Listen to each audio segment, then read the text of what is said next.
Estás viendo un nuevo gran episodio de El Mago está despierto, muchachos. Muchas gracias a toda la comunidad que está constantemente pidiéndome más registros de información que obviamente, como siempre estoy diciendo, nos ayuda a todos a tener nuevas posibilidades.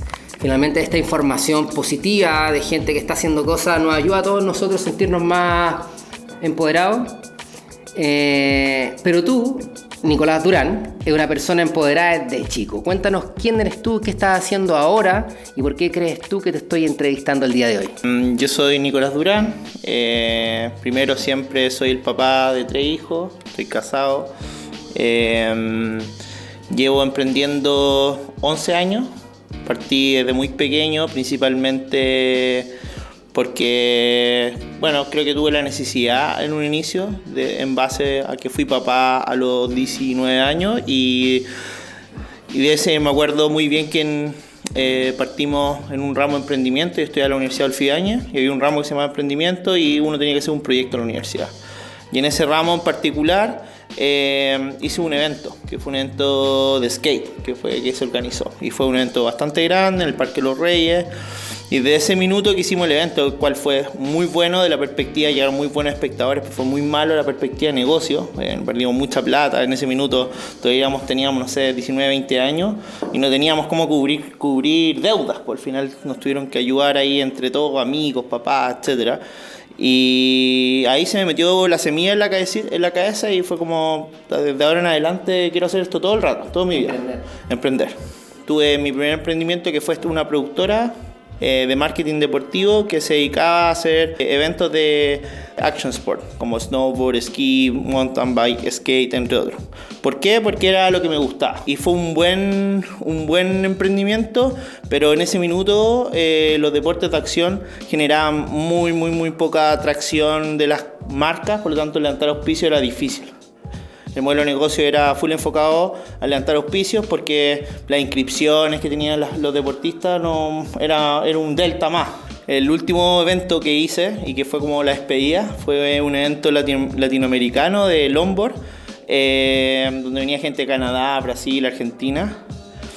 Y justo la semana pasada hubo un accidente en el lugar que iba a hacer el evento, fue la Cuesta Chacabuco, y me cancelaron el permiso. Porque era una cuesta, es como la pista alternativa al túnel Chacabuco, camino a los Andes. Y yo fui a hablar con el alcalde, hice las gestiones porque venía gente de afuera, tenía que comprar los pasajes, era imposible, ¿cómo no? Finalmente me dijeron, oye, sabes que hazlo, pero no voy a tener permiso. Y se hizo, pero el problema fue que justo ese mismo día había como una vendimia y había muchos caballos subiendo por la cuesta. Me acuerdo que los caballos estaban comiendo los fardos, que eran básicamente el perímetro de la pista. Los camiones se quedaron en pana, la gente estaba un poco enojada, eran 2 días y fue así una tensión. Me acuerdo que el final de la carrera, cuando terminó, venían 4 longboardistas, un argentino, un peruano, un colombiano, un chileno y un canadiense, y todos llegaron al final, iban como 80 km por hora y todos llegaron al final, como juntos. Y habían como, 500 personas esperando la pista. Y iban como pegándose unos con otros y se caen en la línea final. Pasan arriba a la gente, así quedó la embarrada, y pasan corriendo con la tabla, así termina. Y en ese minuto dije, sé que no puedo seguir haciendo esto, pierdo plata, estoy feliz, pero no puedo ser tan masoquista. Y me llevé de ese evento algo muy lindo, que fue trabajar en las redes sociales. Y en ese minuto las redes sociales estaban partiendo. No existía Instagram, de hecho. Era Facebook y Twitter.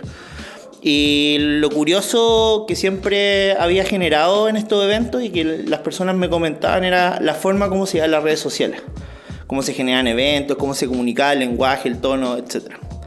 Y ahí decidí, junto a otros amigos, conformar una de las primeras agencias digitales de Chile. Me interesó mucho empezar a desarrollar aplicaciones para Facebook. En ese minuto, como uno siempre estaba tratando de buscar la quinta para como ir innovando, para poder estando ahí siempre pionero. Y Facebook sacó como todas las aplicaciones de Facebook. Imagínate, esa cuestión ya está lleno de juego y todo, pero hace 8 años aplicaciones de Facebook eran pocas.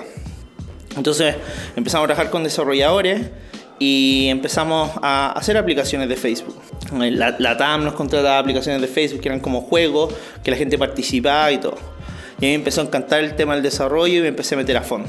Y nos empezamos como en la agencia, armamos como un pequeño spin-off que se llamaba R-Labs. Y con R-Labs básicamente empezamos a hacer software y nos empezamos a especializar en aplicaciones, principalmente móviles y aplicaciones de Facebook. Y ahí no paramos nunca más de desarrollar y en el fondo full enfocado a desarrollar, hacer aplicaciones, aprender, entender. Y en un minuto cuando yo ya logré como el conocimiento de cómo construir, no software, pero en ese minuto desarrollo al menos o proyectos, pasó productos, claro. Ahí me pasó como otro switch así como pasó con los eventos y me pasó un poco entre la agencia y lo de la agencia después en el tiempo, como para caminos paralelos, como que me dejó interesar un poco, principalmente porque se había como hecho muy ya masivo, como que la agencia grande ya todas tenían agencias digitales o habían adquirido agencias digitales, había muchas agencias digitales y había muchos freelancers que hacían, entonces era interesante por el tema del contenido, por el tema de las métricas me gustaba, pero ya era un mercado bastante como cubierto. Y sobre todo que la capacidad y disponibilidad de las marcas, si no eran muy grandes, tampoco eran como tan interesantes la perspectiva de negocio. Ahí, por el lado de la fábrica software, como que me empecé a hacer un clic como, ¿sabes qué? Uno desarrolla software y después entrega el activo a un cliente y ese activo deja de ser tuyo. Y tú quizás tenías una mantención, pero sería. Entonces dije, ahí empezamos a entender como, oye, ¿qué pasa si finalmente es mi software y yo empiezo a delegar, o sea, a arrendar este software, como lo hace Netflix, como lo hacen distintos que pagan una suscripción, pero al final Netflix, por ejemplo, el contenido de ellos, ahora en su mayor parte, y lo arriendan. Entonces, bueno, y ahí empezamos a investigar y me empecé a meter en el mundo de los software y ahí encontré el concepto de software as a service, que es como software como servicio. Que el número uno, no sé, pues Microsoft, que entrega licencias de software y que ellos son dueños del software y así se hizo más millonario del mundo, Bill Gates. Salesforce y grandes compañías que lo han hecho y que hoy día son las compañías más grandes del mundo.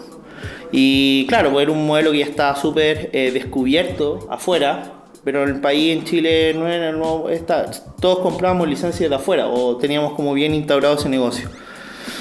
Y ahí me dieron ganas de construir productos.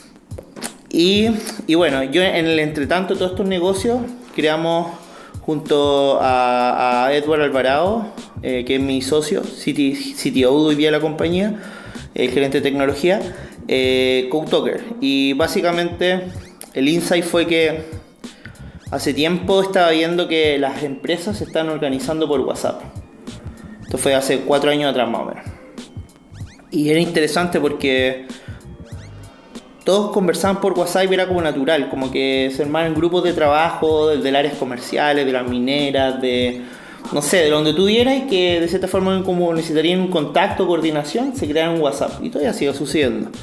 Entonces soy muy interesante. Entonces yo empecé a analizar los chats que estaban dentro de estos WhatsApp de distintas compañías y me di cuenta que la información que se traspasaban unos con otros, una era corporativa, era de empresa, por lo tanto era raro ver que se pasara información tan relevante en una aplicación pública, ¿cachai? Un poco como complejo de la perspectiva corporativa, ¿cachai? Y por otro lado, era información que tenía que tener una trazabilidad, ¿cachai? Porque si por ejemplo tú eres un contratista de una minera y le estáis informando a un cliente que hay 5 personas, no podéis mandárselo por un chat de WhatsApp. Se hace todo el rato, ¿cachai? Tiene que ser estructurado y tiene que ser un reporte, ¿cachai? Entonces, ese tipo, o las ventas, oye, es que vendí tanto. Y la venta quiere ir en un mar de chat. Entonces, era muy extraño. Entonces ahí surgió la idea de cómo podíamos lograr que las personas tuvieran una experiencia muy parecida a WhatsApp, pero en verdad el sistema ordenara y organizara y estructurara esa información. Entonces si alguien quisiera consultarla o quisiera visualizar lo que estaba pasando en la operación, pudiera saberlo. Y ahí con esa idea nació CodeTalker. Es que me encantaría detener un poquito en cada área. Las primeras cosas que me llaman la atención es ver que vienes de Desde la urbanidad, o sea, eres una persona con un pasado, un background urbano, si bien ahora suena todo súper tecnológico y quizás muchas personas pueden escuchar esto y quizás van a quedar colgados en algunos conceptos o quizás no se van a entender inmediatamente. Creo que me gustaría destacar eso, que eres una persona que tiene un background súper común, pero sí el emprendedor de joven y empezaste con lo que en ese momento quizás tenías más cercano, que era el deporte extremo. Responde con un sí o con un no. Sí.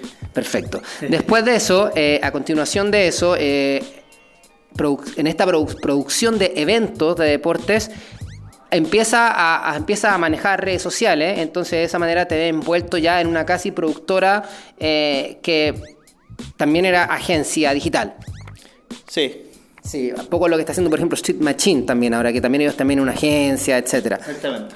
Ok, después de eso te empiezas a dar cuenta que ya la producción de eventos era muy rica, pero no era la monetización, era mucho sacrificio, mucho amor al arte. Y dijiste, sabéis que voy a dejar un poco de lado la producción y me voy a ir más que nada al área full digital y de comunicación.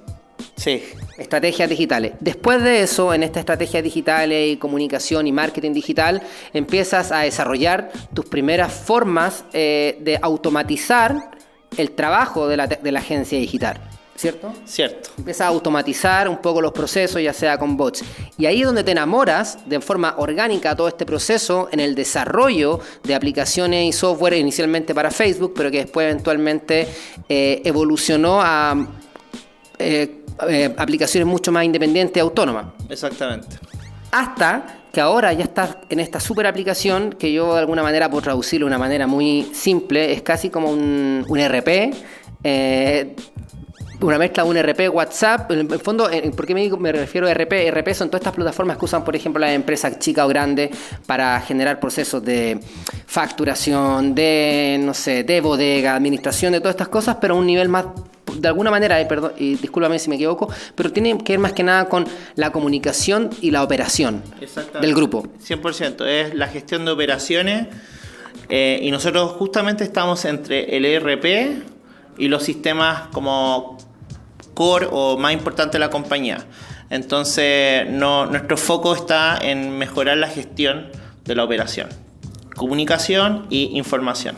Es humanizar un poco más, incluso está ahí interesante también lo que hablas de esta inteligencia artificial, de que cuando las preguntas no se pueden resolver en esta aplicación, llega un experto, el experto la responde y se agrega como un nuevo conocimiento a este cerebro digital. Exactamente. Nuestro objetivo es, como parte de nuestros propósitos, de acercar a las compañías a trabajar sobre inteligencia. Perfecto.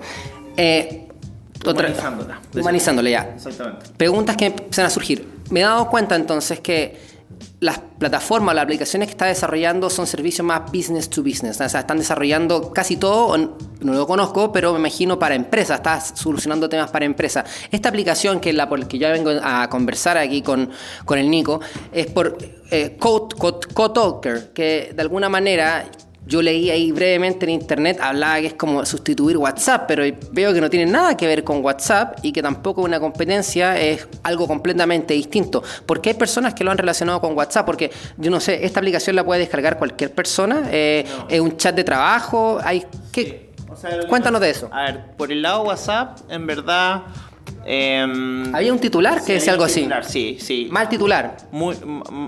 O sea, ¿qué es lo que pienso yo? Es que uno, por ética periodista, en el fondo nunca puede influir en ningún tipo de noticia.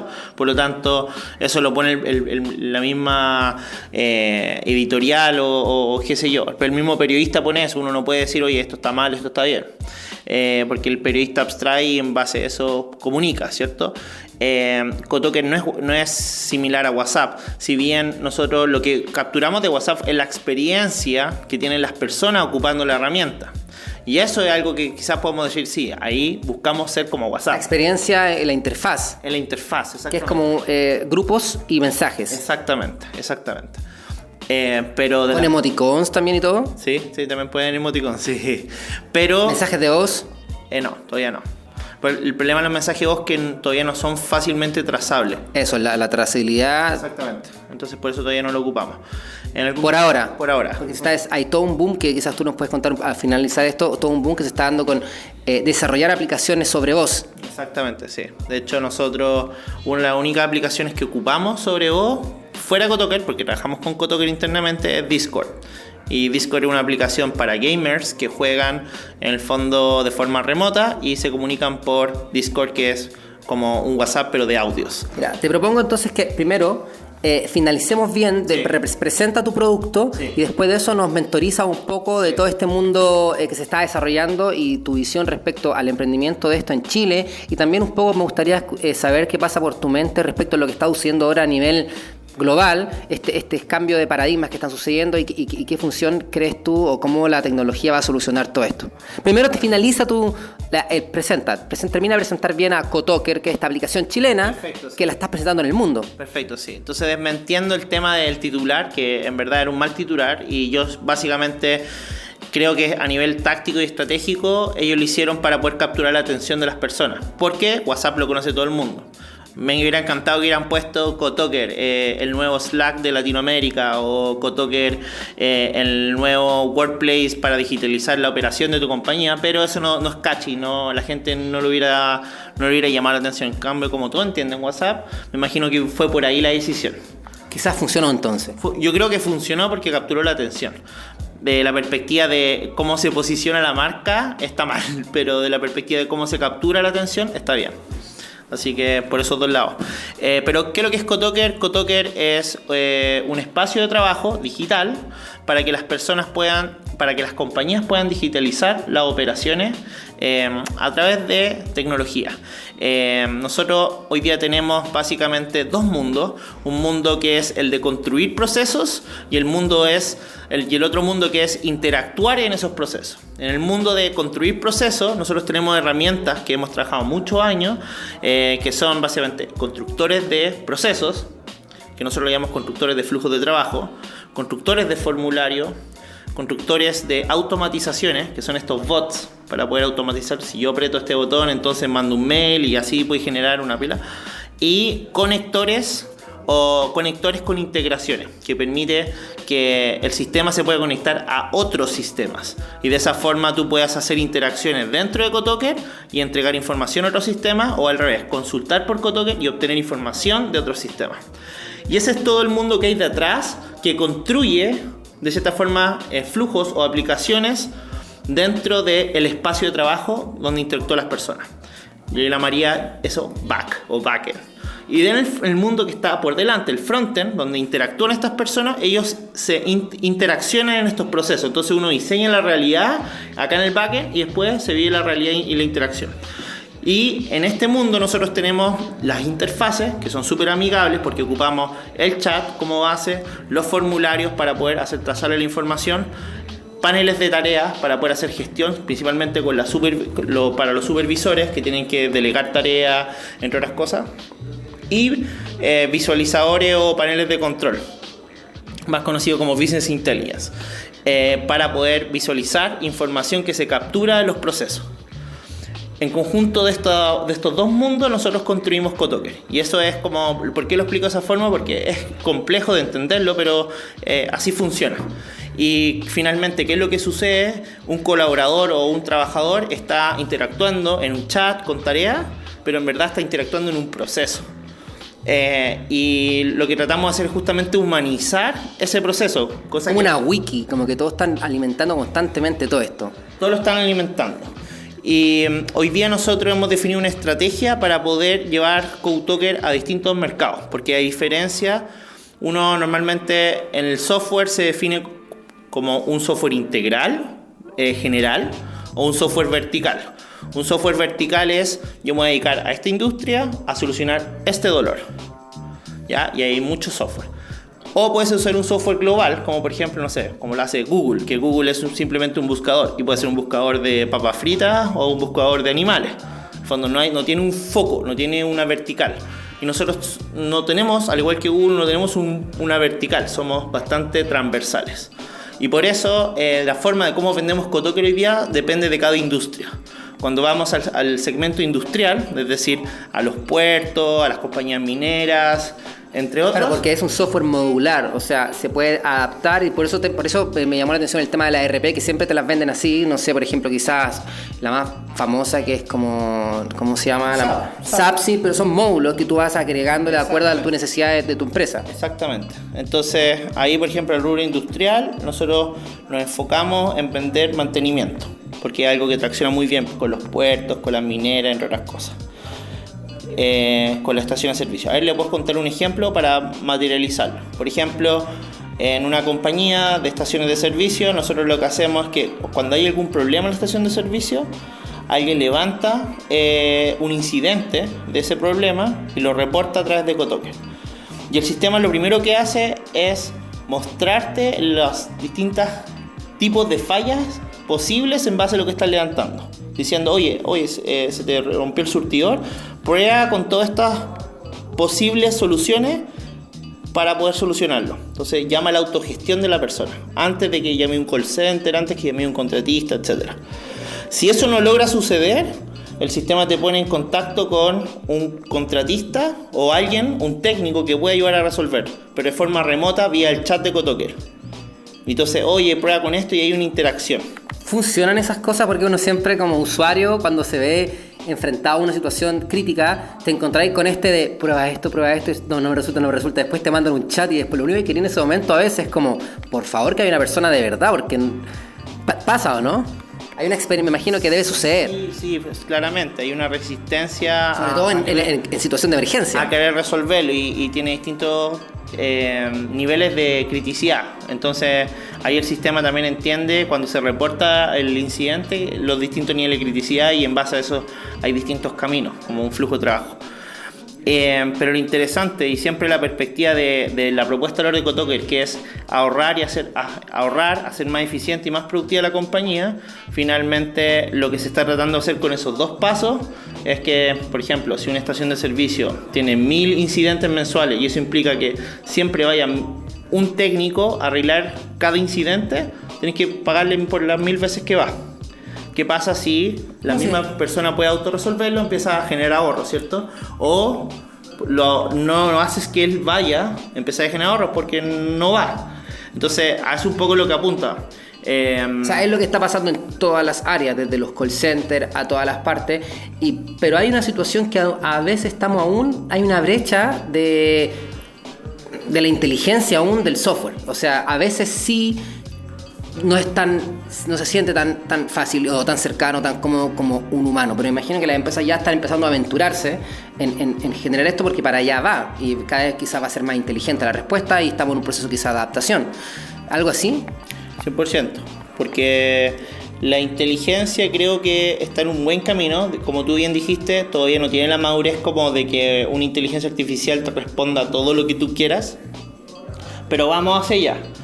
Y las compañías están invirtiendo en esa prueba. Exactamente, las compañías ¿están adelantando? Las compañías pioneras, yo siempre digo las compañías en pioneras, followers o seguidoras y laggers, o las personas que llegan después. Que vienen después. Entonces, entre las pioneras y las followers están aventurando, sobre todo las pioneras. En Chile, por ejemplo, empresas pioneras. BCI, una empresa pionera, ellos fundaron creo que uno de los primeros departamentos de innovación que se llamaba BCI Labs. Y de un día para otro tenían, 500 personas trabajando en un piso gigante. Fue increíble esa innovación que se hizo y se nota, o sea, uno como... ¿Lo hacen un poco por branding, para verse como una marca más moderna o también lo hacen de alguna manera también para solucionar cosas, un poco de ambos?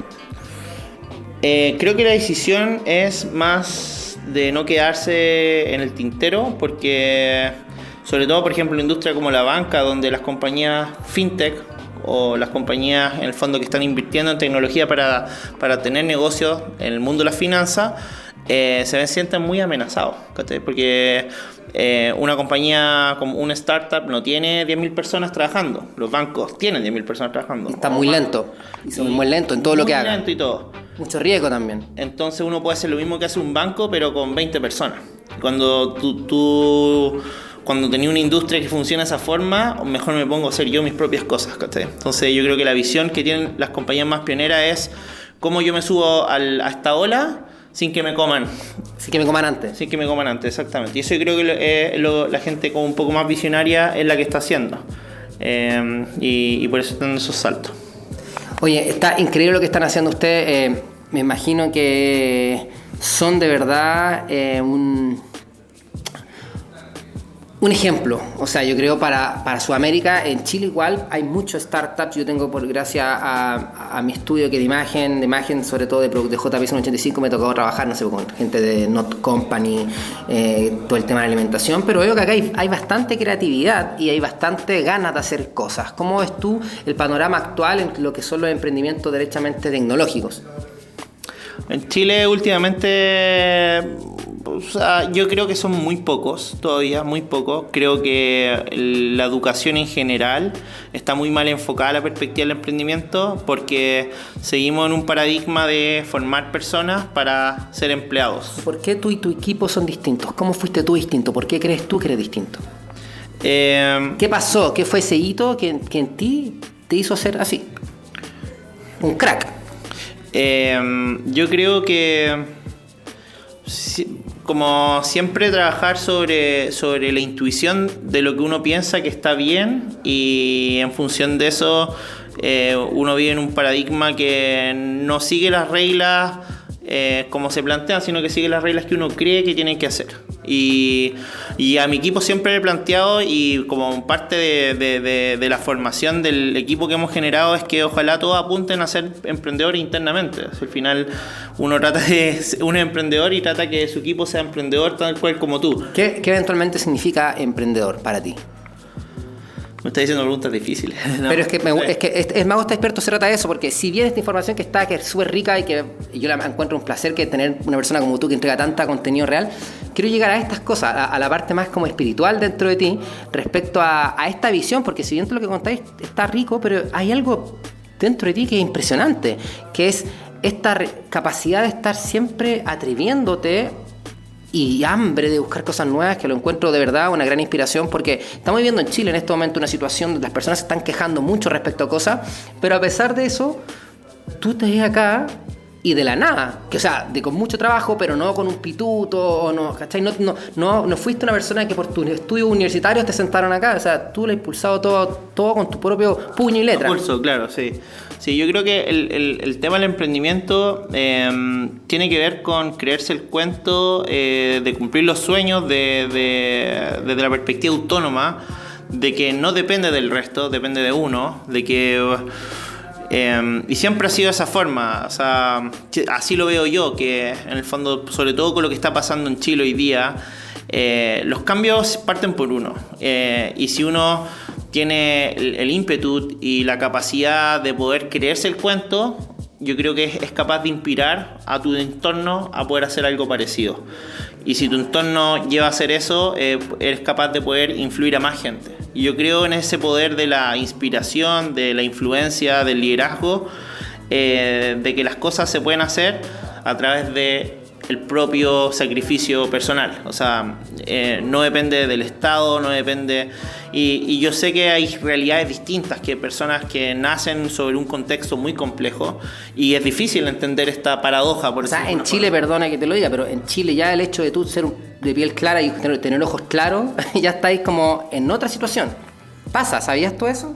Sí, yo sé que hay sesgos muy tontos para el 2020. O sea, yo no puedo creer que la gente siga operando de una forma. Somos muy poco humanos en ese sentido, y nada, esto va a cambiar de todas maneras. Vamos a vivir una época de acá a 10 años más donde las discusiones de la robótica y la inteligencia artificial van a ser principalmente las más importantes, donde las discusiones de los cambios se van a llevar principalmente con robótica, o sea, va a cambiar mucho el mundo, sobre todo si uno lo complementa con lo que está pasando con los cambios climáticos. Entonces, por ejemplo, ¿cómo veo hoy día de la perspectiva, la visión de lo que está pasando en el país? Siento que estamos muy perdidos, muy perdidos. Siento que tenemos una tremenda oportunidad porque podemos reformular nuestro país en base a lo que tiene que suceder. ¿Qué es lo que tiene que suceder para ti? Partiendo de la educación, siento que deberíamos formar emprendedores como base. Que en el fondo lo que perdón que te interrumpa, dijiste emprendedores, ok. ¿Quiénes son estos emprendedores? ¿Personas que crean en su sueño? Que crean en su sueño, exactamente. Está hablando de autoestima ahí. De autoestima, sí, humano, de creer en uno, y si uno es capaz de creer en uno, en creer en el ecosistema en el cual vive, en el resto, y poder complementarse al respecto. Ahí está el mundo de la colaboración. Pero crear emprendedores de la perspectiva de que desde la educación formemos a las personas como emprendedores. Dejemos de formar personas como empleados. Y si alguien quiere emplearse, bien. Si el mundo es para todo, pero las personas que tienen el potencial de emprender, que lo hagan. Porque finalmente los emprendedores tienen el potencial de crear empresas y las empresas tienen el potencial de mover economía. Finalmente las economías se mueven por las empresas, o en gran parte por ellas. Y ese es nuestro futuro, es cómo podemos crear un mundo de emprendedores para poder tener empresas que puedan mover un país.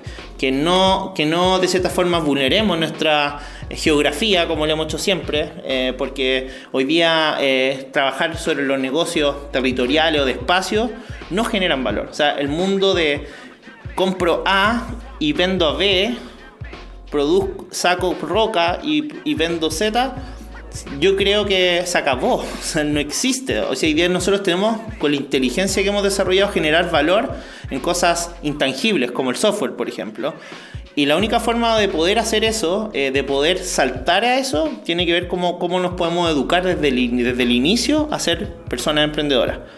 Porque un emprendedor con el ímpetu y con la confianza, etcétera, si quiere ser astronauta, va a ser astronauta. Si quiere ser programador, va a ser programador. Si quiere ser cineasta, va a ser cineasta. No importa lo que sea, pero vamos a formar el capital humano para poder llegar a esos objetivos. Y eso nos va a transformar en un país autónomo en sí mismo. O sea, no vamos a depender de las exportaciones. Porque hoy día, ¿qué es lo que vemos todo el rato? ¿Cómo varía el dólar con el cobre? ¿Cómo no hay agua para la exportación? Entonces, estamos siempre en un mercado que tenemos cero autonomía. No depende de nosotros. Depende de cómo nos compran, depende de cómo exportamos. No desarrollamos. Estados Unidos, porque una de las potencias del mundo hoy día, es porque los gallos desarrollan ellos mismos. Bueno, ya gran parte lo desarrollan en Asia, pero los gallos en un inicio se transformaron en potencia porque fueron emprendedores. Ford hizo Ford, Chevrolet hizo Chevrolet. Entonces, yo siempre hablo de esto en El Mago Está Despierto, de cómo hay libros de emprendimiento hace 120 años de Estados Unidos, y nosotros recién llevamos 20 años, 2 décadas, quizás menos incluso, hablando del concepto de emprender. Y los gringos llevan, no sé, más de un siglo hablando de esto. Exactamente, entonces yo creo que el cambio se viene en cómo el país se transforma en un país emprendedor, que puede generar capital para que la gente se crea el cuento, desde recuperar la dignidad de las personas, porque todos somos iguales y todos por vivir en nuestro país deberíamos tener el acceso a las herramientas que nos permitan construir el mejor futuro. Y no tiene que ver con la plata, no tiene que ver con los terrenos, no tiene que ver con tiene que ver con el conocimiento, con cómo podemos adquirir conocimiento. Y ese conocimiento está libre ahora. Está libre, porque está en el... O sea, no tiene que ver con la PSU, que ahora está súper en boga ese tema. No tiene que ver con la PSU, no tiene que ver absolutamente con nada. La PSU es lo mismo, el mismo tratamiento. La PSU es para que tú quedes en una universidad para que después te empleen. O sea, el mismo tratamiento. O sea, las personas ¿crees tú que las personas en este momento que están criticando la PSU están perdiendo el tiempo porque ya es perder el tiempo pensar en este sistema de educación? O sea, yo no llamaría a perder el tiempo, porque al final cada uno sabe a qué le aprieta el zapato. Pero para allá no va. Pero no va para la universidad. No va, absolutamente. Yo creo que yo me arriesgaría a decir que muchas personas que están tratando de cambiar la PSU pierden el tiempo, porque finalmente para allá no va. Es como tratar de mantener vivo un sistema que ya fue. Exactamente, o sea, estáis peleando con algo que está 15 años atrasado. Y eso es lo que yo he visto siempre igual en las demandas sociales, es que la gente está buscando resolver problemas de hace 15, 20 años atrás. Pero nadie está viendo los problemas de hoy día o del futuro, de lo que tiene que ser Chile. Porque se habla poco de las posibilidades que existen también.